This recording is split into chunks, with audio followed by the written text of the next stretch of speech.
नवदिशा प्रमुख 10 समाचार।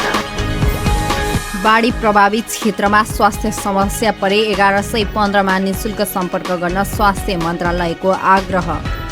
तिब्बततर्फबाट आएको बाढीपछि सरकारको 4 बुँदे तयारी, तल्लो तटीय क्षेत्रका बासिन्दालाई सतर्क रहन आग्रह। रसुवा बाढी प्रभावित क्षेत्रका नागरिकलाई SMS र फोन मार्फत सुरक्षित स्थानमा जान आग्रह, प्रधानमन्त्री बालेन। रसुवाको बाढीले जलविद्युत गृह र 220 केबी सबस्टेसनमा क्षति, विद्युत आपूर्ति प्रभावित। उद्धारमा सहयोग गर्न हेलिकप्टर तथा ड्रोन सञ्चालकलाई राष्ट्रिय विपद जोखिम न्यूनीकरण तथा व्यवस्थापन प्राधिकरणको आग्रह।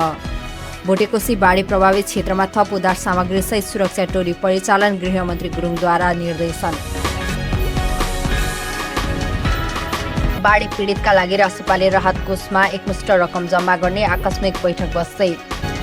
ट्रमा र टिचिङमा 15 जनाको उपचार हुँदै अधिकांशको अवस्था गम्भीर।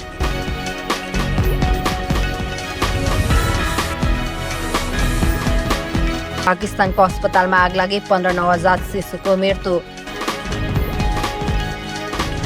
टप T20 क्रिकेटमा नेपाल ए र ACT कोमेटस बीच आज प्रतिस्पर्धा हुँदै। हेर्दै गर्नुहोला, सुन्दै रहनुहोला नवदिशा।